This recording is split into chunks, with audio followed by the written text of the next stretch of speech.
আসসালামু আলাইকুম রহমতুল্লাহি আবরাকাতুহ। সুপ্রিয় দর্শক, বাংলাদেশের যে প্রান্ত থেকে আপনাদের প্রিয় চ্যানেল নেক্সাস টেলিভিশনের পর্দায় আপনাদের প্রিয় অনুষ্ঠান প্রাণ নিবেদিত ইসলামী জীবন বিধান অনুষ্ঠানটি দেখছেন, আপনাদের সকলকে জানাচ্ছি আন্তরিক প্রীতি এবং অভিবাদন।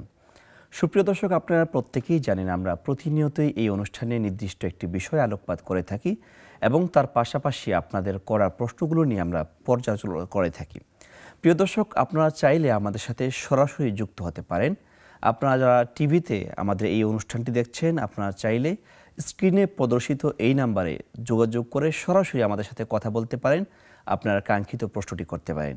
অথবা এই মুহূর্তে যারা ফেসবুক লাইভে যুক্ত হয়েছেন, তারা চাইলে আপনার কাঙ্ক্ষিত প্রশ্নটি ফেসবুক লাইভের কমেন্টে দিয়ে দিতে পারেন। সেখান থেকে প্রশ্নগুলো আমরা পর্যালোচনা করব ইনশাআল্লাহ। সম্মানিত দর্শক, প্রতিনিয়ত যে অনুষ্ঠানটি আপনারা দেখে থাকেন যে আমরা একজন বিজ্ঞ আলেমকে স্টেজে আমন্ত্রণ করি, আজও তার ব্যতিক্রম নয়। আজকে স্টেজে উপস্থিত হয়েছেন বিজ্ঞ আলেমের দিন ইসলামিক ফাউন্ডেশনের সম্মানিত মুহাদ্দিস ডক্টর ওয়ালিউর রহমান খান। আসসালামু আলাইকুম রহমতুল্লাহ। ওয়ালাইকুম আসসালাম রহমতুল্লাহ। শেখ, আপনি কেমন আছেন? আলহামদুলিল্লাহ ভালো, আপনি কেমন আছেন? আলহামদুলিল্লাহ, কৃতজ্ঞতা জ্ঞাপন করছি আপনার নিকট যে আপনি অনেক কষ্ট করে সময় বের করে আমাদের স্টুডিওতে উপস্থিত হয়েছেন। সুপ্রিয় দর্শক, আপনারা জানেন যে ঘড়ির কাঁটা কখনো আটকানো যায় না। দিন শেষ হয়ে যায় মাস শেষ হয়ে নতুন এক বছরে আমরা পদার্পণ করি। তেমনি করে আমরা একটি সালের একদম শেষে অবস্থান করছি। কয়েকদিন পরে আমাদের 2024 সাল শেষ হতে যাচ্ছে। এতে করে সারা বিশ্বে একটি প্রভাব দেখা যায়। একটি জরিপে দেখা গিয়েছে চীন এবং ইন্ডিয়া এই কেন্দ্রিক যে অঞ্চলগুলো রয়েছে, 31st নাইটে এত পরিমাণ আতশবাজি হয় যে প্রায় 250% বায়ু দূষণ এবং শব্দ দূষণ, পরিবেশ দূষণের মাত্রা বেড়ে যায়। এবং এই 31st নাইটকে কেন্দ্র করে 2020 সালে ইতালির রোম শহরে যখন আতশবাজি ফুটানো হয়েছিল, সেখানে প্রায় 10,000 পাখি মারা গিয়েছিল। একইভাবে আমরা ভুলে যাইনি বছরের শেষে আতশবাজির কারণে নিহত ছোট্ট শিশু উমায়ের কথা। কিন্তু মুসলমানদের বছরের শেষ দিন কি এভাবে কাটানোর কথা? ঠিক কিভাবে মুসলমানরা তাদের শেষ বছরটাকে বছরের শেষ দিক দিয়ে কিভাবে উদযাপন করবে, তাদের করণীয় কি, পালনীয় কি, এই বিষয়ে আজকে আমরা বিস্তারিত জানব। প্রথমে আমরা শাইখের কাছে জানতে চাইব যে আসলে এই বছরের শেষ বলে কোনো উদযাপন ইসলামের দৃষ্টিতে আছে কিনা, এই বিষয়ে যদি একটু আমাদেরকে জানাতেন। জি, আলহামদুলিল্লাহ, ওয়াসসালাতু ওয়াসসালামু আলা রাসূলিল্লাহ ওয়া আলা আলিহি ওয়া সাহবিহি ওয়া মান ওয়ালা, আম্মা বা'দ। فقد قال الله سبحانه وتعالى: هو الذي جعل الشمس ضياء والقمر نورا وقدره منازل لتعلموا عدد السنين والحساب ما خلق الله ذلك إلا بالحق। আল্লাহ রাব্বুল আলামিন সূরা ইউনূসের 5 নম্বর আয়াতে ইরশাদ করেছেন যে আল্লাহ হলেন তিনি যিনি সূর্যকে করেছেন উজ্জ্বল আলোকময়, চাঁদকে করেছেন মৃদ আলোকময়, আর এর জন্যে তিনি নির্ধারণ করেছেন কতগুলো স্টেশন, কতগুলো মঞ্জিল। আর তিনি এই চাঁদ এবং সূর্যের ভিত্তিতে যে দিবস দিয়েছেন যেন লিতা'লামু আদাদাস সিনিন ওয়াল হিসাব, তোমরা ওই হিসাব এবং বছরের গণনা করতে পারো। তো বছর গণনা, হিসাব করা, অঙ্ক করা, এগুলো সব আল্লাহ তাআলার তরফ থেকে নিয়ামত। বছর গণনার জন্য আল্লাহ দিবস, সপ্তাহ, মাস, বছর যে দিয়েছেন, এগুলো আল্লাহ তাআলার মানব জাতির উপর নিয়ামত। পৃথিবীর সমস্ত সৃষ্টির মধ্যে মানব জাতিকে আল্লাহ জ্ঞান, বুদ্ধি এবং ভবিষ্যৎ পরিকল্পনা, আবিষ্কারের শক্তি দিয়েছেন, বাকশক্তি দিয়েছেন। আবিষ্কারের জন্য বা পৃথিবীকে নির্মাণ করা, গড়ে তোলার জন্য আল্লাহ তাআলা এই সমস্ত জ্ঞান দিয়েছেন। তো এটি হলো একটি দৃষ্টিকোণ। আরেকটি হলো যে আল্লাহ প্রতিটি মানুষকে একটি আজালুম মুসাম্মা, নির্ধারিত সময়ের জন্য দুনিয়াতে প্রেরণ করেছেন। প্রত্যেক মানুষের হায়াত নির্ধারিত, কিন্তু মানুষ এটি জানে না। আল্লাহ তাআলা তাকে একটি দায়িত্ব দিয়েছেন যে যখন প্রাপ্তবয়স্ক হবে তখন থেকে সে আল্লাহ এবং রাসূলের হুকুম মেনে চলবে। তার প্রত্যেকটা কাজ হবে মূলত আল্লাহর সন্তুষ্টির জন্যে, আর মানুষের উপকারে, পৃথিবীর উপকারে, সমাজের উপকারে, সকল মানুষকে নিয়ে। ইসলামে যত উৎসব অনুমোদিত, এর মধ্যে এই নববর্ষ পালনের কোনো অনুমোদন নেই এবং বিদায়ী বছরেও কোনো আনুষ্ঠানিকতা নেই। বরং ইসলাম এই জীবন চলে যাওয়া, রাত চলে যাওয়া, দিন চলে যাওয়া প্রত্যেকটাকেই এভাবে দেখতে বলেছে যে একজন মানুষ তার জীবনের যে মেয়াদ নিয়ে এসেছিল, যে হায়াত নিয়ে এসেছিল, সেই হায়াত থেকে একটি বছর কমে গেল। এটি খুবই স্বাভাবিক, সবাই বুঝতে পারেন। আমাদের বাংলাদেশের ফকির মজনু শাহ একজন কবি দার্শনিক ছিলেন, তিনিও এরকম বলতেন যে সবাই বলে বয়স বাড়ে, আমি বলি কমে। আসলে বয়স তো কমে। জি। তো মুসলমানদের এই ভাবনাটা আরও প্রগাঢ় হওয়া উচিত যে আমার জীবন থেকে একটি বছর কমে গেল। এটি হলো প্রথম চিন্তা। এরপর হলো যে এই বছরটিতে আমি আমার স্রষ্টা আল্লাহ তাআলার নির্দেশ পালন কতটুকু করেছি এটার মূল্যায়ন করা। এভাবে ভরপুর বেঁচে থাকাটাই জীবন, আর জীবনের স্বাদের অনিবার্য সঙ্গী প্রাণ। সেখানে যদি কোনো ত্রুটি বিচ্যুতি হয়ে থাকে তাহলে নতুন বছরে সেই ত্রুটি পূরণ করে যথাযথ আল্লাহর বান্দা হওয়ার জন্য তাকে একটি অঙ্গীকার করা। আর সামনের যে বছর আসছে সেই বছরটি যেন তার জন্য, মানবজাতির জন্য, তার পরিবারের জন্য, দেশের জন্য সেটি যেন কল্যাণকর হয়, স্থিতিশীল হয়, শান্তিময় হয়, বারাকাপূর্ণ হয়, ইবাদতপূর্ণ হয়, আল্লাহ তাআলার অমান্য অবাধ্যতা থেকে মুক্ত হয় এবং বেশি করে পরকালের প্রস্তুতির জন্য সেটি যেন নিবেদিত হয়। এই চিন্তা এবং আগ্রহ থাকা উচিত। জি শেখ, আপনি চমৎকার বলছেন। আমরা এই মুহূর্তে একটা ছোট্ট কল নিব। আসসালামু আলাইকুম রাহমাতুল্লাহ। ওয়ালাইকুম আসসালাম ওয়া রাহমাতুল্লাহ। হুজুর, আপনারা ভালো আছেন? আলহামদুলিল্লাহ ভালো আছি, আশা করছি আপনি ভালো আছেন। আপনার প্রশ্নটি করুন। আমি সুনামগঞ্জ ধরমপাড়া থেকে ইউনুস বলছিলাম। জি জি। আমার 3টে প্রশ্ন। সম্মানিত উপস্থাপক বললেন যে 3 দিন পরেই আমাদের একটা বছর শেষ হয়ে যাবে। আমাদের দেশে 95% মুসলমান অধ্যুষিত দেশে ইংরেজির বছর গণনা না হইয়া ধর্ম আরবি বছর গণনা নয় কেন?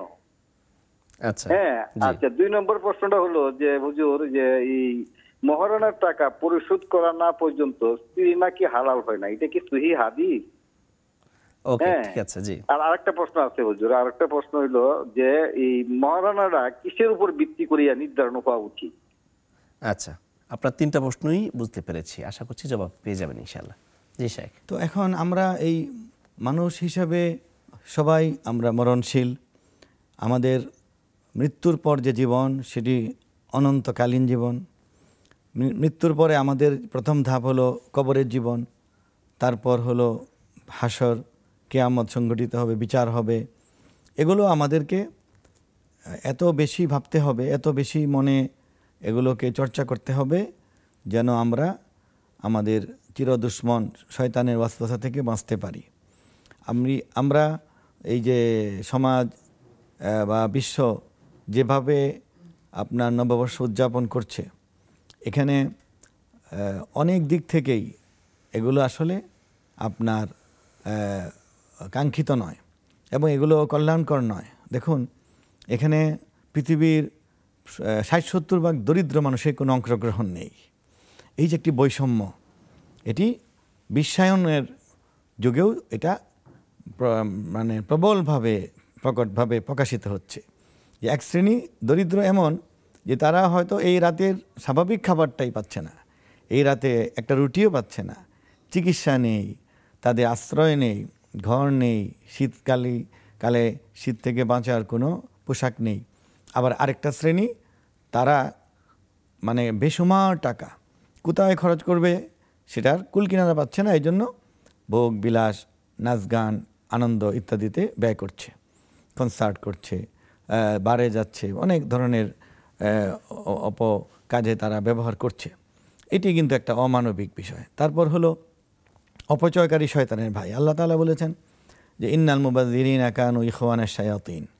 অপচয়কারী তারা শয়তানের ভাই। শেখ, আমরা আবার আপনার কাছে ফিরে আসবো, আর একটা ছোট্ট কল নিচ্ছি ইনশাআল্লাহ। আসসালামু আলাইকুম রাহমাতুল্লাহ। ওয়ালাইকুম আসসালাম। জি, আপনার প্রশ্নটি করুন।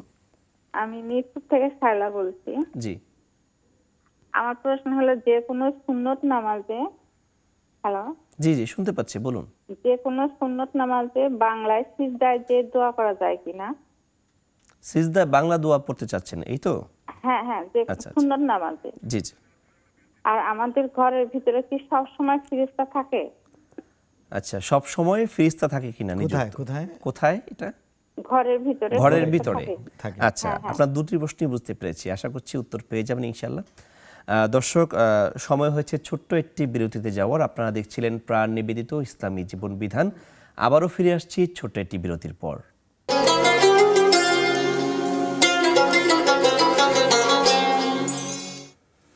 স্বাগত জানাচ্ছি বিরতির পর। আপনারা দেখছেন আপনাদের প্রিয় অনুষ্ঠান প্রাণ নিবেদিত ইসলামী জীবন বিধান।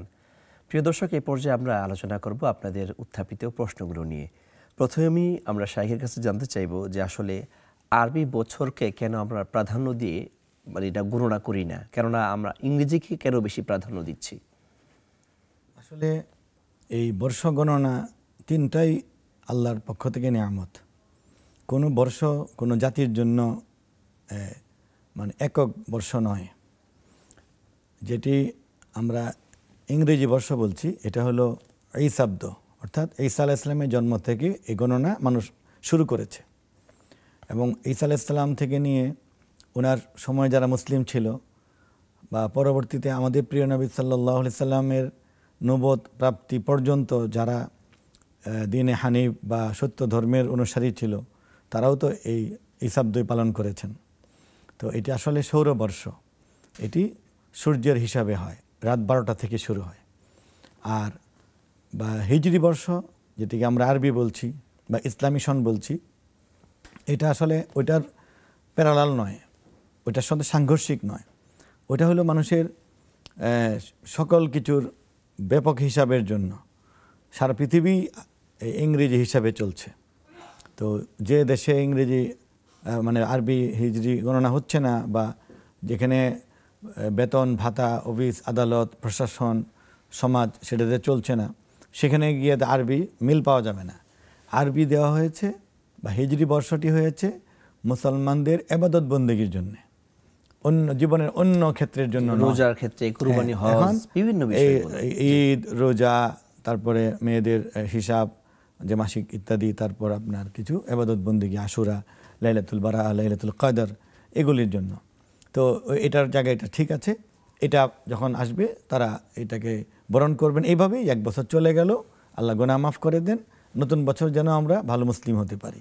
ঠিক এই সৌরবর্ষ এরকম, যেমন বাংলা বর্ষ একটা সঙ্গে সাংঘর্ষিক না, বাংলা হলো ফসলের জন্য, ব্যবসা বাণিজ্যের জন্য, এটা জায়গায় এটা ঠিক আছে, সবগুলি মুসলিমরা পালন করতে পারেন। তবে এখন ভাই যেটি বললেন যে সৌরবর্ষ এত ঘটা করে এত উদযাপন কেন করা হয়, এটা তো আমি বললাম যে এটা এখানে অনেক শক্তি নিহিত, এখানে ইন্টারন্যাশনাল একটা বিশাল একটা বাণিজ্য আছে, এখানে বস্তুবাদের প্রভাব, এখানে পুঁজিবাদের প্রভাব, এখানে ভোগবাদের প্রভাব, এখানে শয়তানের ওয়াসওয়াসা, এবং শয়তানের অনুসারীরা বিভিন্নভাবে মানব জাতিকে মূল প্রেরণা থেকে, আখেরাত ভাবনা থেকে, আল্লাহর চিন্তা থেকে, চরিত্র গঠন থেকে, আখলাক থেকে দূরে সরিয়ে রাখার জন্য নানান এরকম ফাঁদ পেতে রেখেছে, যেখানে মানুষ ঝাঁপিয়ে পড়বে এবং এগুলিকে প্রমোট করছে, এগুলিকে প্রচার করছে। যা হচ্ছে 10 ভাগ দেখানো হচ্ছে 100 ভাগ, যেখানে মানুষের সমাগম 50,000, সেটাকে ছড়িয়ে দেওয়া হচ্ছে কোটি কোটি মানুষের কাছে। এই সবগুলো হলো আকর্ষণ। তা আল্লাহ তাআলা কি বলেছেন, ওমা হাদিল হায়াতুদ দুনিয়া ইল্লা লাহু ওয়া লাইব ওয়া ইন্নাদ দারাল আখিরাতা লাহিয়াল হায়াওয়ান, যে এই দুনিয়ার জীবন এগুলো হলো কিছু আনন্দ, কিছু বিনোদন, কিছু খেলাধুলা। আসলে এই তোমাদের জন্য হলো আখিরাতের জীবনে হলো বাস্তব জীবন, আখিরাতের জীবনেই প্রকৃত জীবন। এখন আন্নাসু নিয়ামুন, আসলে এখন সব মানুষ ঘুমিয়ে আছে। যখন ইদা মাতু ইনতাবাহু, মৃত্যু যখন হবে তখন ঘুম ভাঙবে। এখন ঘুমের মধ্যে কিন্তু স্বপ্নের মধ্যে আছে মানুষ, এই জন্য বাস বা বেল বাজানো হচ্ছে, আনন্দ উৎসব হচ্ছে, মানে মদের আসর হচ্ছে, গান বাজনা হচ্ছে, কোটি কোটি টাকার আলোকসজ্জা হচ্ছে, আতশবাজি পোড়ানো হচ্ছে। ইভেন মধ্যপ্রাচ্যের মুসলিম দেশও করছে, খেলা নিয়ে করছে, নানানভাবে করছে। এগুলি কোনোটাই কোনো ধর্ম বলে নাই।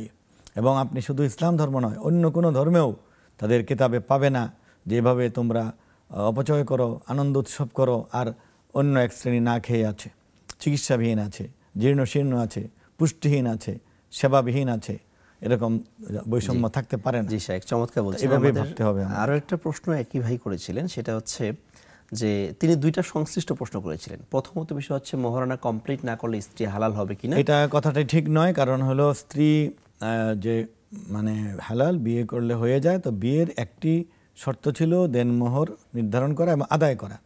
এই যে স্ত্রী হালাল, কিন্তু দেনমোহর দেওয়া যে ফরজ, এই ফরজটি অমান্য করার কারণে তিনি গুনাহগার হচ্ছেন। এভাবে ভরপুর বেঁচে থাকাটাই জীবন, আর জীবনের স্বাদের অনিবার্য সঙ্গী প্রাণ। আর শেষ পর্যন্ত না দিলে তিনি কবিরা গুনায় তিনি গুনাহগার থাকবেন, আর স্ত্রী যদি এটা ক্ষমা না করে এজন্য তাকে জাহান্নামে যেতে হবে। জি, আরেকটা বিষয় নিয়ে প্রশ্ন করেছেন যে আসলে মোহরানা নির্ধারণের ভিত্তিটা আসলে কি, কিসের উপর ভিত্তি ভিত্তি করে? হলো যে যে ছেলে বিয়ে করছে তার আর্থিক সামর্থ্যের উপর। এটিকে শরীয়ত কোনো পরিমাণ নির্ধারণ করেনি। আমাদের সমাজে একটি মোহরে ফাতেমি বা আমাদের নবী কন্যা ফাতেমা রাদিয়াল্লাহু তাআলা আনহার যে দেনমোহরের পরিমাণ ছিল, এর উপর ভিত্তি করে একটি বলা হয়। এটা আসলে বারাকার জন্য বলা হয়, এটা কিন্তু শরীয়ত নির্ধারিত নয়। কারণ নবীজির অন্য মেয়েদের তো আরও বেশি অর্থে হয়েছে, আল্লাহ রসুল নিজেও বিয়ে করেছেন আরও বেশি মোহর দিয়ে। আসলে মোহরের মূল ভিত্তি হবে যে তার সামর্থ্য অনুযায়ী সে স্ত্রীকে একটা সম্মানসূচক উপহার দিবে। যদি সেই ক্ষেত্রে কোনো উপমা লাগে তাহলে স্ত্রীর এই সমমানের বোনের কি ছিল, খালার কি মোহর ছিল, ফুফুর কি মোহর ছিল, সেটা সময়ের পরিবর্তনে কত হওয়া উচিত সেভাবে ধার্য করবে। যা ধার্য করবে তা অবশ্যই দিতে হবে। জি শাইখ, চমৎকার আলোচনা করছিলেন। এই মুহূর্তে আমরা কয়েকজন দর্শকের কল নিব ইনশাআল্লাহ। আসসালামু আলাইকুম ওয়া রাহমাতুল্লাহ। ওয়ালাইকুম আসসালাম ভাইয়া। আসসালামু আলাইকুম। ওয়ালাইকুম আসসালাম। জি, আপনার প্রশ্নটি করুন। ভাইয়া আমি খুশিদা বেগম বলছিলাম। জি জি জি, আমার দুইটা প্রশ্ন ভাইয়া। মুসলিম দোয়ার বই আছে না, ওটা আপনাদের এখান থেকে শুনছি, আমি ওটা কিনছি। ওটার দোয়াগুলো কি সহি আছে ভাইয়া? কিসের দোয়াটা? মুসলিম হিসনুল মুসলিম যে বইটা, সেটাই তো? জি জি আচ্ছা, জি ভাইয়া, সেটা ওটা দোয়াটা আমি সঠিক আছে কিনছি। কিনা? আচ্ছা, জি ওকে। জি, আবার আমি সকালে ডেলি ইয়াসিন সূরা তেলাওয়াত করি। জি। আমার কি ওটা সহি হচ্ছে না আরো সূরা অন্য সূরা পড়তে হবে? আচ্ছা, এই দুটো প্রশ্নই? জি ভাইয়া আমার। আচ্ছা, ঠিক আছে। আমাদের সাথে আরো একজন দর্শক যুক্ত হয়েছেন। আসসালামু আলাইকুম। ওয়ালাইকুম আসসালাম ওয়া রাহমাতুল্লাহি ওয়া বারাকাতুহু। হুজুর। জি জি বলুন। জি, আমি বলছি যে মোহাম্মদ ইকরামুল হক, জি জি, বামনডাঙ্গা গাইবান্তে বলতেছিলাম। হুজুর, আপনারা ভালো আছেন? তো আলহামদুলিল্লাহ ভালো আছি। হুজুর, আমার একটি প্রশ্ন হুজুর, একটি প্রশ্ন হচ্ছে হলো, আমি প্রতি সালাতের পর, ফরজ সালাতের পর সুবহানাল্লাহ 33 বার পড়ি, আলহামদুলিল্লাহ 33 বার পড়ি, আল্লাহু আকবার 34 বার পড়ি, হ্যাঁ, জি এবং লা ইলাহা ইল্লাল্লাহ 100 বার পড়ি। কিন্তু আমার প্রশ্ন হচ্ছে এই ফাতিমাগুলো পড়ার আগে আমি দরুদ শরীফ পড়ি এবং আউযু বিল্লাহি বিসমিল্লাহ বলি। এটা পড়ার কারণে কি এটা বিরাট হচ্ছে? আমি হুজুরকে জানতে চাই। আচ্ছা, মানে এক কথায় নামাজের পরে সহিহ আমল আপনি কি করবেন সেটা বিষয়ে আমরা ইনশাআল্লাহ বলে দিব। না, এর আগে আমি দরুদ শরীফ পড়িয়ে আমি ওগুলো পড়ি, দেখি বিরাট হচ্ছে নাকি? বিরাট হচ্ছে। আচ্ছা আচ্ছা, ঠিক আছে, ইনশাআল্লাহ আপনার প্রশ্নটির উত্তর অবশ্যই দেওয়া হবে। আমাদের সাথেই থাকুন। আচ্ছা শেখ, আমাদের আরো একটি প্রশ্ন ছিল, সেটা হচ্ছে সিজদায় গিয়ে বাংলায় দোয়া করা যাবে কিনা? সিজদা যদি ফরজ নামাজের হয় বা সুন্নতি মুআক্কাদা যেগুলো হয় তাহলে করা যাবে না। এক কথায় আরবি দোয়াই করতে হবে। এটা সালাতের বৈশিষ্ট্য। সালাতে যেমন ইহদিনাস সিরাতাল মুস্তাকিম বলছি, এটা একটা দোয়া, এটা একটা। তবে নফল নামাজে যেমন আপনার তাহাজ্জুদ, আওয়াবিন, ইশরাক বা এমনি 2 রাকাত নফল, সালাতুল হাজা, সালাতুল তাওবা, এগুলোর মধ্যে পড়ার ব্যাপারে 2টি মত আছে। ওলামাদের কেউ বলেছেন পড়া যাবে, আর বেশিরভাগ বলেছেন পড়া যাবে না। বাংলায় দোয়া করার প্রয়োজন যদি হয়, বোন যেটি বলছিলেন যে সুন্নত নামাজের সিজদায় আপনি পড়বেন না, আপনার বাংলায় কিছু বলতে হয়, তাহলে আপনি যে নামাজ আদায় করেন বা কোরআন তেলাওয়াত করেন, আমল করেন, এরপরে এমনিতেই বসা অবস্থায় আল্লাহর জন্য একটা সিজদা দিবেন নফল। যেমন সালাতুশ শুকর, কেউ শুকরিয়া করে আল্লাহকে একটা সিজদা দেয়, কেউ পরীক্ষার ফলাফল ভালো হয়েছে আল্লাহকে একটা সিজদা দেয়, একটা সুখবর পেয়েছে একটা সিজদা দেয়। আপনি এমনিতেই নামাজবিহীন একটি সিজদা দিয়ে এটা আল্লাহর কাছে দোয়ার মতো করে আপনি বলতে থাকবেন। তখন আপনি বাংলায় যত কথা আপনার হালাল বৈধ কথা, জায়েজ কথা যেগুলি বলা ঠিক, মানে কাউকে অভিশাপ দেওয়া, কারো ধ্বংস কামনা করা বা কারো মৃত্যু কামনা করা, কোনো ষড়যন্ত্রে বা গুনার কাজে সফল হওয়া, এগুলি করা যাবে না। তো এইভাবে বাংলা দোয়া করলে আলাদা সিজদা দিয়ে করবেন। আর নামাজের মধ্যে যে দোয়াগুলো আরবিতে আছে, সেখানে রিজিকের দোয়াও আছে, আপনি দোয়ার কিতাব পড়ে নেবেন, সেখানে আপনার দুনিয়ার কথাগুলো আরবিতে যেগুলি আছে সেগুলি করা, এটাই ভালো। জি, আচ্ছা শেখ, ফেসবুকে আমাদের একজন প্রশ্ন করেছিলেন যে সালাতুল হাজতের নিয়ম কি, এটা আসলে নির্ধারিত কোনো সূরা আছে কিনা? এটা ওইভাবে কোনো নির্ধারিত নেই, তবে আমাদের পূর্বপুরুষগণ যেটা করেছেন এবং কোনো কোনো সাহাবায়ে কেরামও করেছেন, তারা হয়তো তাদের যারা সিনিয়রদের কাছ থেকে শিখেছেন, সেটি হলো আপনি পবিত্র অবস্থায় 2 রাকাত নফল নামাজের নিয়ত করবেন এবং সেই 2 রাকাতের প্রথম রাকাতে আয়াতুল কুরসি সূরা ফাতিহার সাথে পড়বেন, দ্বিতীয় রাকাতে সূরা ইখলাস সূরা ফাতিহার পরে পড়বেন। এটার কথা পাওয়া যায় যে প্রথম রাকাতে আয়াতুল কুরসি আর দ্বিতীয় রাকাতে সূরাতুল ইখলাস কুল হুয়াল্লাহু আহাদ পড়ে সালাম ফিরিয়ে আল্লাহর কাছে দোয়া করা যে আল্লাহ আমার মনের আশা বা আমার প্রয়োজন পূরণ করুন। এছাড়া অন্য যে কোনো সূরা দিয়ে পড়লেও হবে, এটার কোনো সুনির্দিষ্ট নিয়ম নেই। জি, আরেক বোন প্রশ্ন করেছিলেন যে রহমতের ফেরেশতা কি সব সময় আমাদের সাথে থাকেন কিনা? ফেরেশতা বলতে যারা আল্লাহ কর্তৃক নিয়োজিত তারা সবসময় থাকেন। সেখানে কিরামান কাতিবিন যারা আমাদের আমলনামা লেখেন তারা থাকেন, সেখানে রহমতের ফেরেশতাও আসেন, সেখানে শাস্তির ফেরেশতাও আসতে পারেন, যারা অবজারভার পর্যবেক্ষণ করেন তারাও আসতে পারেন, ওই ঘরেও থাকেন। এবং হাদিসে যেহেতু বুখারীতে এসেছে যে লা ইয়াদখুলুল মালাইকাতু বাইতান ফিহি সূরাতুন আও কালব, যে ঘরে এই মানুষের প্রাণীর ছবি আছে, কোনো প্রাণীর ছবি আছে এবং কুকুর আছে, সেই ঘরে রহমতের ফেরেশতা প্রবেশ করে না। তাহলে বোঝা গেল ফেরেশতা অন্য সময় থাকে, এই 2 কারণে থাকে না। আর সবসময় মানুষের সঙ্গে ফেরেশতা থাকেন, নিরাপত্তার জন্য থাকেন, বিভিন্নভাবে যার যার আমল অনুযায়ী আল্লাহ ফেরেশতা বরাদ্দ করেন। যেমন শিশুদের রক্ষার জন্য ফেরেশতা থাকে, সবসময় থাকে। শুধু নারী পুরুষ বা স্বামী স্ত্রীর মিলনের সময় ফেরেশতারা দূরে সরে গিয়ে বসে থাকেন, পরে চলে আসেন, কিন্তু ফেরেশতা থাকেন। জি, আলহামদুলিল্লাহ শেখ, চমৎকার আলোচনা করছিলেন। দর্শক, আপনারা দেখছেন প্রাণ নিবেদিত ইসলামী জীবন বিধান। এই পর্যায়ে আমরা ছোট্ট একটি ব্রেকে যাব, দেখা হবে তারপর। ততক্ষণ পর্যন্ত আমাদের সাথেই থাকুন।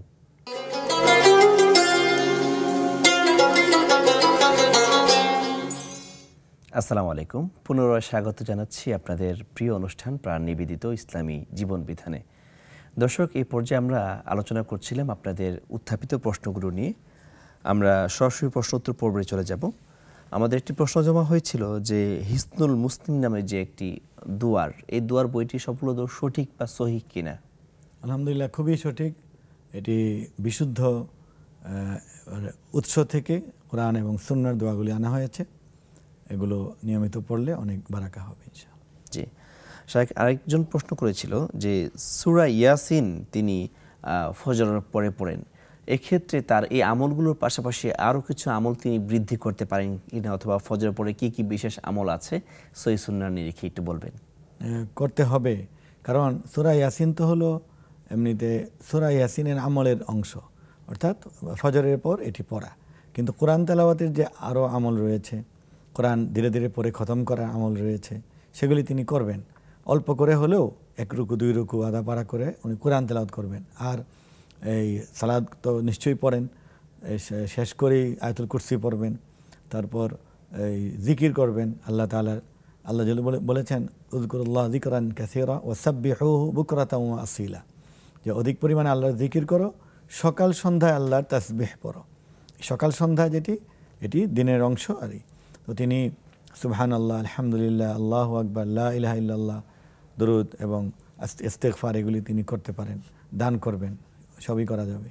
জি, আরেকজন ভাই প্রশ্ন করেছিলেন যে তিনি প্রতি নামাজে পর 33 বার সুবহানাল্লাহ, আলহামদুলিল্লাহ, 34 বার আল্লাহু আকবার সহ বেশ কিছু আমল করেন, তার সাথে দুরূদ শরীফ মিলিয়ে পড়েন। আসলে এটার সাথে মিশ্রিত নাকি এটা সেপারেটলি, অথবা এটা করতে হবে? এটা আলাদা পড়তে হবে, কারণ হলো আল্লাহ রাসূল সাল্লাল্লাহু আলাইহি সাল্লামের যে আযকার বাদা সালাওয়াতিল মাফরুদা, যেটি হাদিসে আছে যে 5 ওয়াক্ত ফরজ সালাতের পর আল্লাহর রাসূল যে আমলগুলি বা দোয়া বা জিকিরগুলি করতেন, সেগুলির যে ধারাবাহিকতা সেটি যেমন সালাম ফিরি 3 বার ইস্তিগফার, এরপর লা ইলাহা ইল্লাল্লাহু ওয়াহদাহু লা শারীকা লাহু লাহুল মুলকু ওয়া লাহুল হামদ ওয়া হুয়া আলা কুল্লি শাইইন কাদির। এরপর আল্লাহুম্মা লা মানিআ লিমা আতাইতা ওয়া লা মুতিআ লিমা মানা'তা, এটা পারলে ভালো। এরপরে লা না'বুদু ইল্লা ইয়্যা মুখলিসিনা লাহুদ-দীন ওয়া লাউ কারিহাল কাফিরুন। তারপর আয়াতুল কুরসি। তো আয়াতুল কুরসি যখন পড়বেন তখন তিনি আউযু বিল্লাহ বিসমিল্লাহ পড়বেন, তো পড়া হয়ে গেল। আয়াতুল কুরসির পর তিনি ওই সূরা ইখলাস, সূরা ফালাক, সূরা নাস পড়বেন। এভাবে ভরপুর বেঁচে থাকাটাই জীবন, আর জীবনের স্বাদের অনিবার্য সঙ্গী প্রাণ। আর ফজর এবং মাগরিবে এই সূরাগুলি 3 বার করে পড়বেন।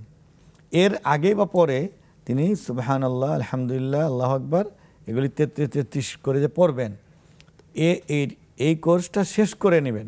এরপর তিনি দরুদ শরীফ পড়েন, এরপরে আউযুবিল্লাহ বিসমিল্লাহ পড়েন, বাধা নেই। মানে এটা যদি তিনি সুবহানাল্লাহ আলহামদুলিল্লাহর অংশ মনে করে দরুদ শরীফ পড়েন, তাহলে ওই যে ধারাবাহিকতা নষ্টের কারণে এটাকেও বেদাত বলতে পারেন। জি শেখ, চমৎকার বলেছেন। এই পর্যায়ে আমরা একজনের প্রশ্ন নিব। আসসালামু আলাইকুম ওয়া রাহমাতুল্লাহ। ওয়ালাইকুম আসসালাম ওয়া রাহমাতুল্লাহি ওয়া বারাকাতুহু। জি জি, প্রশ্নটি করুন। আমার প্রশ্নটি কি, আমি প্রতিদিন রাত্রে সূরা মুহাম্মদ তেলাওয়াত করি। আসলে মুহাম্মদ তেলাওয়াতের সঠিক সময় কখন? এশার নামাজ পড়ে সালাত আদায়ের পরে পড়লে হবে, নাকি রাতে ঘুমাতে যাওয়ার আগে পড়তে হবে? জি জি, আপনার প্রশ্নটি বুঝতে পেরেছি। যে আমার আরেকটা প্রশ্ন আছে, যে আর তো দুদিন পরে তো মানব নতুন বর্ষকে স্বাগত জানাবে, কিন্তু আমরা তো সমস্ত কিছুই করি না। কিন্তু সাথে গিয়া যদি মানুষের বিভিন্ন স্বাদ থেকে স্থান চুরাইতেছে, ওগুলো যদি দেখি, এতে কি কোনো গুনার কাজ হবে নাকি দেখা যাবে না? আচ্ছা জি, আপনার প্রশ্নটি পেয়েছি, আশা করছি উত্তরটি পেয়ে যাবেন কিছুক্ষণের মধ্যেই। জি শেখ, এই মুহূর্তে আমাদের ফেসবুকে একজন প্রশ্ন করেছেন যে তার ছোট ভাই ফ্রি ফায়ারে আসক্ত। বর্তমানে ফ্রি ফায়ার, পাবজি সহ নানান ধরনের খেলায় যুবকরা আসক্ত রয়েছে। এক্ষেত্রে ফ্যামিলি বারবার বারণ করার পরেও তারা শুনছে না।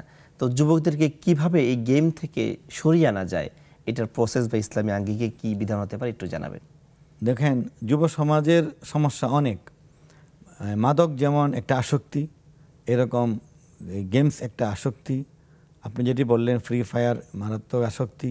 কিছু আবার এর সাথে জুয়া, টাকা বাজি ধরে জুয়া খেলার একটা আসক্তি হয়ে যায়।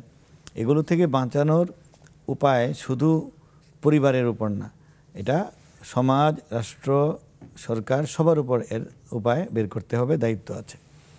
পরিবার প্রথমত দায়িত্বশীল।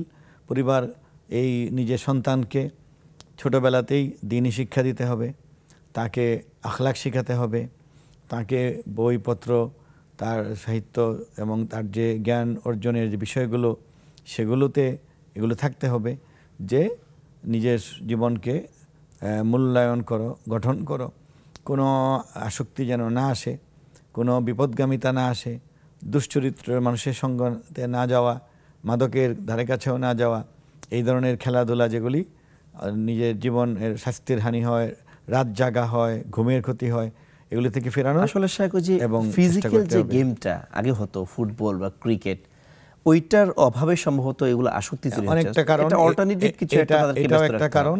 কারণ ছেলেরা যেভাবে নিজেরা দৈহিকভাবে এক্সারসাইজ করার জন্য খেলাধুলার সুযোগ ছিল, সেটাও সংকুচিত হয়েছে, কোনো এলাকায় নেই, যে কারণে এরা ঘরে থাকে, রাস্তায় নিরাপত্তা নেই, ধুলাবালি, অসুখ বিসুখ, ভয়ভীতি। এজন্য অনেক সময় সম্ভ্রান্ত ভালো ঘরের ছেলেরাও বন্দী হয়ে পরে সময় কাটানোর জন্য একটা বদনেশায় পড়ে যায়। এগুলি থেকে বাঁচানোর জন্য তাকে লেখাপড়ায় মনোযোগ দিতে হবে, তার পাঠ্য বই পড়বে। আর মুসলমান হিসাবে আপনার ধর্মগ্রন্থ, যে ভাইয়ের কথা বললেন, সে কি কোরআন শিখেছে? আগে জিজ্ঞাসা করেন যে কোরআন শিখেছে কিনা, কোরআন পড়ে কিনা, তারপরে ইসলামী বই পড়ে কিনা, ইতিহাস পড়ে কিনা, নবী এবং সাহাবীদের জীবনী জানে কিনা, 10 জন সাহাবীর নাম বলতে পারবে। দেখা গেল এই গ্যাপ থাকার কারণেই। আর আরেকটা হলো যে সোহবতে সালেহ, সৎসঙ্গ লাগবে। আমরা সৎসঙ্গের অভাবে কিন্তু আপনার পরহেজগার নেক মানুষ, আলেমের ছেলেও বিপদগামী হয়ে যাবে। জি, বড় পীর সাহেবের ছেলে বাটপার চোর হবে যদি সঙ্গ খারাপ, সঙ্গ দোষ থাকে। সঙ্গ দোষে সোহবতে সালেহ তোরা সালেহ কুনাত, সোহবতে তালেহ তোরা তালেহ কুনাত, সৎসঙ্গে স্বর্গবাস। তো এই জিনিসগুলি তার নিশ্চিত করতে হবে যে সৎসঙ্গ, সৎ জ্ঞান, আলেমদের সান্নিধ্য, মসজিদে যায় কিনা, তাফসির করে কিনা, তাবলিগে যায় কিনা, ভালো আলেমদের সান্নিধ্যে থাকে কিনা, এগুলি আপনাদের নিশ্চিত করতে হবে। আস্তে আস্তে ইনশাল্লাহ কমে যাবে। শেখ, আমাদের আরও একটা প্রশ্ন ছিল যে সূরা মুলক তেলাওয়াতের সঠিক সময় কোনটা? এটা কি ইশার পরে পড়তে হবে নাকি দিনে যে কোনো সময় পড়লেই হবে? সূরা মুলক এশার পর পড়া এটি সাহাবীদের আমল। তো এশার পর থেকে ওই বোন বলেছেন যে রাত্রে ঘুমানোর আগে, এই পুরোটাই তো সময়। এশার পর আপনি যে কোনো সময় পড়েন, নামাজে পর পড়ে ফেললে আরও ভালো। আর যদি আপনার অভ্যাস হয়ে থাকে যে আপনি কাজকর্ম করে ওযু করে ঘুমানোর আগে পড়বেন, তাতেও হয়ে যাবে। যদি ভুলে যান, রাতের যে কোনো সময় পড়লেও হবে। সূরা মুলক একবার পড়লেও আল্লাহ সওয়াব দিবেন, তবে এশার পর পড়লে বেশি সওয়াব হবে। জি শেখ, একই বোন প্রশ্ন করেছিলেন যে নববর্ষের সময় ছাদে অথবা বিভিন্ন জায়গা থেকে মানুষ এটা উদযাপন দেখে, কেউ ফানুস উড়াচ্ছে অথবা আতশবাজি ফুটাচ্ছে। এটা হয়তো নিজেরা করে না, কিন্তু ছাদে সেটা উপভোগ করার জন্য যায়। এক্ষেত্রে এই উদ্দীপনা বা এই আবেগটা এটা ইসলামের মানে বিধি লঙ্ঘন করলো কিনা, অথবা এটা বিধান কি? এটাও ইসলামে সমর্থন করে না। কারণ আল্লাহ বলেছেন, ওয়ালা তারকানু ইলাল্লাযীনা যালামু ফাতামাসসাকুমুন নার তাআওয়ানু আলাল বিররি ওয়াত তাকওয়া ওয়ালা তাআওয়ানু আলাল ইসমি ওয়াল উদওয়ান ওয়াত্তাকুল্লাহা ইন্নাল্লাহা শাদীদুল ইকাব। আল্লাহ সূরা হুদে বলেছেন যে যারা সীমা লঙ্ঘনকারী তাদের সঙ্গে যোগ দিও না, তাহলে জাহান্নামের আগুন তোমাকেও ধরবে। আর এখানে বলেছেন সূরা মায়েদার 2য় আয়াতে যে তোমরা ভালো কাজে একে অপরকে সহযোগিতা করো, আর গুনার কাজে, মন্দ কাজে কেউ কাউকে সহযোগিতা করো না, কারণ আল্লাহ কঠিন শাস্তিদাতা। তাহলে এগুলো যে যারা করছে তারা হলো সরাসরি গুনাহগার, যে অপচয় করছে, তারা মানুষের ঘুম নষ্ট করছে। এবং আপনি তো শুরুতে বলেছেন যে এই আতশবাজির কারণে মানে কোটি কোটি টাকা অপচয়, এটা একটা হারাম কাজ হচ্ছে। সেখানে এর সঙ্গে আরও মাদক, ব্যবসা, হোটেল, বেপরদাগি যোগ হয়ে আরও হারাম কাজ হচ্ছে। সেগুলির মধ্যে আপনি মনে করুন 1 লক্ষ লোক যোগ দিয়েছিল, একজন লোক কম ছিল, সেই বোন সেখানে যোগ দিয়ে 1 লাখ পুরা করেছে। তো যেই যোগ দিল, একটি মিছিল, অন্যায়ের মিছিল, সেখানে 99 জন ছিল, আপনি যোগ দিয়ে 100 পুরা করলেন, তাহলে আপনি অন্যায়ের মধ্যে গেলেন। আমরা তো হাদিসে দেখেছি যে যখন কোনো খারাপ কাজ হয়, মুমিন চাইলে সেটা তার হাত দিয়ে প্রতিহত করবে, না হলে মুখ দিয়ে বলবে, অথবা অন্যায় হলে মন থেকে ঘৃণা করবে। এখন আমরা যদি উদযাপনে যুক্ত হয়ে যাই, সে তো মৌন সমর্থন হয়ে। আবার এতে হয় কি, যাদের মেয়েরা দেখছে তখন ছেলেরা আরো উৎসাহিত, আরো বেশি করে। হ্যাঁ, যদি কেউ দেখছে না, দর্শক নেই, তাহলে একটু কম করবে। এজন্য দুষ্ট ছেলেদেরকে, বিপদগামী দুনিয়াদার মানুষদেরকে এবং পরকাল বিহীন যে এক জীবন, মানে লক্ষ্যহীন জীবন, একটি অ্যাম্বিশনবিহীন জীবন, সেই জীবনের পথে যারা গেছে তাদেরকে আরও ঠেলে দেওয়া হচ্ছে। এই জন্য অন্যায় থেকে নিজে বাঁচতে হবে, আর অন্যায় করলে তাকে ফেরানোর যে 3টা পদ্ধতি, সামর্থ্য থাকলে হাত দিয়ে ফেরাও, মানে এটা হলো সরকারের কাজ, সেনাবাহিনীর কাজ। আর যার সামর্থ্য নেই সে মুখে এর প্রতিবাদ করো, সেটি আলেম, লেখক, কবি, সাহিত্যিক, বুদ্ধিজীবীরা করবেন। যে এরকম আগুন লাগিয়ে শিশু পুড়ে যায়, শিশুর কান ফেটে, আমাদের ঢাকাতেই হয়েছে যে আতশবাজির আওয়াজে নবজাতক শিশুর কান ফেটে সে মারাই গিয়েছে। তো এরকম অমানবিক, এরকম নির্মম আনন্দ, এটা কিসের আনন্দ? নিশ্চয়ই শয়তান করাচ্ছে। তো আপনি শয়তানের অনুসারী কেন হবেন মানুষ হয়ে? এই জন্য এগুলিতে দেখাও দরকার নেই। আপনি গান বন্ধ করে তোলা দিয়ে বসে জিকির করবেন, কোরআন শরীফ। এই রাতে আমরা কি করি, দিনের বেলা একটু ঘুমাই। রাতে তো বান্দরের দলের জন্য ঘুম কম হবে, দিনে ঘুমিয়ে নিই, রাত্রে বসে জিকির করি, তাসবিহ পড়ি, ইস্তেগফার পড়ি। আর শেষ রাত পর্যন্ত জ্বালাতন করলে সেহরি খেয়ে রোজাই রেখে ফেলি, যে শয়তানের বিরুদ্ধে আমার সাধনা চালিয়ে যাও। আপনি এটা করবেন ইনশাআল্লাহ। জি শেখ, চমৎকার বলছিলেন। দর্শক, আপনারা দেখছেন প্রাণ নিবেদিত ইসলামী জীবন বিধান। এই পর্যায়ে আমরা ছোট্ট একটি ব্রেকে যাব, দেখা হবে তারপর। ততক্ষণ পর্যন্ত আমাদের সাথেই থাকুন।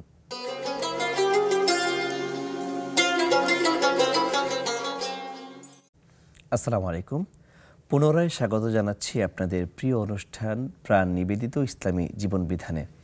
প্রিয় দর্শক, এই পর্যায়ে আমাদের সাথে দর্শক যুক্ত হয়েছেন, আমরা সরাসরি তার প্রশ্নটি নিয়ে নিব। আসসালামু আলাইকুম। ও আচ্ছা, তিনি ডিসকানেক্ট হয়ে গেছে, আমরা শুনতে পাচ্ছি না। তো শেখ, যেহেতু ডিসকানেক্ট হয়ে গেছে, আমরা একটু আমাদের নির্ধারিত আলোচনায় ফিরছি। এটাই আর কি, আমাদের উচিত হলো যে প্রত্যেকে মনে করতে হবে যে আমার জীবনে যে কয়টি বছর আল্লাহ হায়াত বরাদ্দ করেছিলেন, সেখান থেকে একটি চলে গেল, এবং আমাদের যা দায়িত্ব ছিল, করণীয় ছিল, সেটি আমরা কতটুকু করতে পেরেছি, আত্মসমালোচনা করা, আত্মমহাসাবা করা। আচ্ছা শেখ, আরেকটা বিষয় হচ্ছে যে এই নববর্ষকে অথবা হ্যাপি নিউ ইয়ারকে কেন্দ্র করে অনেকে আতশবাজি করে না, তবে দেখা যায় যে তাদের নিজ উদ্যোগে বাসায় ভালো মন্দ খাবার রান্না করছে, উদ্দেশ্য এটা যে নববর্ষে আসলে একটু আনন্দ উল্লাস করবে। আসলে এটা কি ওই কেন্দ্রিক সমর্থন হচ্ছে নাকি এতে কোনো সমস্যা হবে না? এটাও যেহেতু আমাদের আল্লাহ রাসূল সাল্লাল্লাহু আলাইহি সাল্লাম, সাহাবায়ে কেরাম এবং তাবেঈনদের জীবনে পাওয়া যায় না, 3 করুণের মধ্যে যা পাওয়া যায় না সেগুলো না করাই ভালো। আর এমনি স্বাভাবিকভাবে আগেও ভালো খাচ্ছে, এই সময় একটা পিঠা করলো বা কিছু করলো, সেটা গোনা হবে না, সেটা মানে ধরুন অপচয় না হলে এটা অন্যভাবে দেখা হবে। কিন্তু এই দিনে করতেই হবে মনে করলে এটা গোনা হবে, রুসুম হয়ে যাবে। তারপর হলো যে মানুষের আরও যে দায়িত্ব কর্তব্য আছে সেগুলো নিয়ে ভাবা উচিত, যে আমাদের সামনের বছরটি যেন বরকতময় হয়, বছরটি যেন আমাদেরকে সঠিক পথে আমরা চলতে পারি, আমাদের ব্যক্তি জীবনে যেন ঈমান, আমল, ইবাদত, এই শুদ্ধতা আসে, আমাদের পারিবারিক জীবনে যেন সুখ শান্তি আসে, আমাদের রাষ্ট্রীয় জীবনে যেন সুখ শান্তি আসে, সারা পৃথিবীতে যেন শান্তি, ন্যায় বিচার, সুশাসন আসে। এগুলো যেন আল্লাহর কাছে প্রার্থনা করতে হবে, কাঁদতে হবে। এবং যেটা উচিত যে আত্মসমালোচনার অংশ হিসাবে এই রাতে আরও বেশি ইবাদত করা, সম্ভব হলে এশার নামাজ জামাতে পড়া, ফজর জামাতে পড়ে আল্লাহর কাছে কান্নাকাটি করে দোয়া করা যে আল্লাহ আমাদের এই 2025 সনটিকে আমরা ইসলামের জন্য বা মুসলিম হিসাবে আমাদের অনুকূলে করে দেন, এই বছরটি মুসলিম উম্মার বিজয়ের জন্য করে দেন। মুসলিম উম্মার দুঃখ, বেদনা, কষ্ট তো আর এগুলি বলে শেষ করা যাবে না, সেগুলি নিয়ে ভাবতে হবে। একজন মুসলমান, আল্লাহ রাসূল বলেছেন, মাল্লাম ইয়াহতাম বি আমরিল মুসলিমিন ফালাইসা মিনহুম, যে মুসলমানদের বিষয়াদি নিয়ে ভাবিত হয় না সে উম্মতের অংশ নয়। এখন মুসলিম উম্মার ফিলিস্তিনে কী অবস্থা, গাজা ভূখণ্ডে উপত্যকা কী অবস্থা, গোলানে কী অবস্থা, খান ইউনিসের কী অবস্থা, যেখানে একটি অপশক্তি, একটি দানবীয় শক্তি, একটি বর্বর শক্তি যে আপনার প্রায় 50-60 হাজার মানুষকে হত্যা করে ফেলেছে 1 বছরে, এবং এখনও করছে। তারা হাসপাতালে আঘাত করছে, তারা ত্রাণ কর্মীদেরকে মেরে ফেলছে। হ্যাঁ, যে একেবারে আজকের খবর হলো যে বিশ্ব স্বাস্থ্য সংস্থার যিনি প্রেসিডেন্ট হুর, তাকে অল্পের জন্য রক্ষা পেতে হয়েছে তাদের আঘাত থেকে। তো এইগুলি নিয়ে ভাবতে হবে যে এত বড় একটি অমানবিক কাজ হচ্ছে, আমরা কি আনন্দ করব? আল্লাহর কাছেই কাঁদতে হবে যে আল্লাহ এই অশুভ শক্তিকে আপনি দমন করুন, বিলুপ্ত করুন। আঞ্চলিকভাবে আমাদের যে সমস্যাগুলি সেগুলি নিয়ে আল্লাহর কাছে দোয়া করতে হবে, কাঁদতে হবে। আরেকটা হলো যে নতুন বছরে একটা পরিকল্পনা নেওয়া, এটা একটা বড় বিষয়, যে আমি একজন মুসলিম হিসাবে আমি আগামী বছরটি এই কাজগুলি করব। সেখানে তিনি তার ইবাদত বন্দেগীর ক্ষেত্রে কী ত্রুটি আছে সেটা পূরণ করলেন। তার যে পড়াশোনা মুসলিম হিসাবে করা উচিত ছিল, তিনি কোরআন জানেন না, যে আমি এই বছরের প্রথম 3 মাসে কোরআন শিখব, কোরআনকে আমি শুদ্ধ করব, আমি হাদিস পড়ার যোগ্যতা অর্জন করব, আমি ইসলামী আইনের বইগুলি পড়ব, আমি ইসলামের ইতিহাসগুলি পড়ব, আমি রাসূলুল্লাহ সাল্লাল্লাহু আলাইহি ওয়াসাল্লাম এবং সাহাবায়ে কেরামের জীবনের যে ইতিহাস সিরাতগুলি পড়ব। এইভাবে একটা প্ল্যানার তৈরি করা যায়, এরপরে কি অ্যাচিভমেন্ট হবে, সামাজিক অর্থনৈতিক কিছু বিষয় লিখবেন, যে আমি এই বছর আমার ছেলে মেয়ের বিয়ে শাদী এভাবে দিব, বা আমার ব্যবসা বাণিজ্যের এই কাজটি করব, আমার চাকরির ক্ষেত্রে আমি এটি করব, এরকম কিছু প্ল্যান তৈরি করা।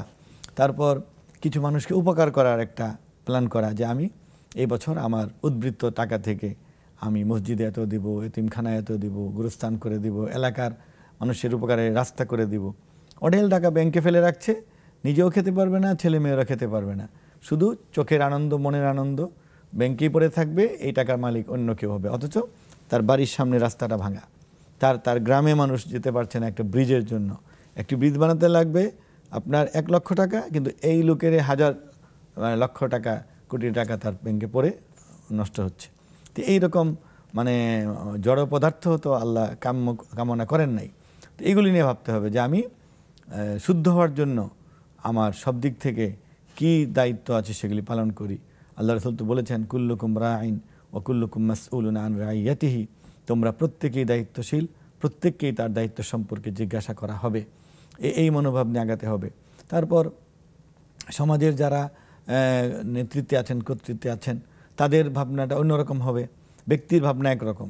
যিনি একটা প্রতিষ্ঠানের প্রধান, তার একটা পরিকল্পনা থাকবে। যিনি প্রশাসনের একটি দায়িত্বশীল, তার একটা থাকবে। যিনি একটি সরকারের প্রধান, তার এক ধরনের পরিকল্পনা থাকবে। এই সবগুলোই যে এই নতুন বর্ষকে কেন্দ্র করে আমরা করব। এভাবে মানুষ হিসেবে আগাতে হবে। পশু পাখির মতো যে লক্ষ্যহীন জীবন, যেদিকে যাই খাবার পেলে খাবো, নাহলে আরেক দিকে যাব, এটা তো মানুষের হতে পারে না। শায়েখ চমৎকার বলছিলেন।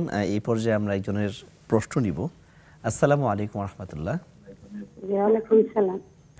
হ্যাঁ, ওয়ালাইকুম সালাম। বলছিলাম এক মায়ের প্রশ্ন যে উনি নামাজ কালাম পড়ে কিন্তু ছেলে। আপনার টিভির ভলিউমটা একটু কমিয়ে নেন। বলছিলাম যে এক মায়ের প্রশ্ন, ওনার ছেলে মেয়ে ওনাকে খাওয়ায়, জি, কিন্তু খাওয়ানোর পরে খোটা দেয়, তাতে কি ওই মায়া খাবার খায় না, ওনার কি সেক্ষেত্রে গুনাহ হবে? আচ্ছা, গুনাহ কার হবে, মায়ের নাকি ছেলে মেয়ে? মায়ের মানে মায়ার খাবার খায় না। ও আচ্ছা আচ্ছা, ঠিক আছে। হ্যাঁ, তো আপনার প্রশ্নটি বুঝতে ছেলে পেরেছি। মেয়ে খাওয়ালে খোটা দেয়, বুঝছেন? জি বুঝতে পেরেছি। আসসালামু আর প্রশ্ন আলাইকুম। আছে? জি, ওয়ালাইকুম আসসালাম। যে শাইখ, এই প্রশ্নের জবাবটি আমরা এখনই নিয়ে নিচ্ছি। আপনি হয়তো শুনেছেন মায়ের কথা যে বললেন, যে মায়ের কথাটি, আসলে এখানে দুটি অন্যায় তো হচ্ছে। একটা হলো যে ছেলেরা মাকে খাবার দিয়ে আবার সেটি অন্য সময় উল্লেখ করছে, বলছে এটা খোটা দেওয়া বলা হয়। এটা তো হারাম।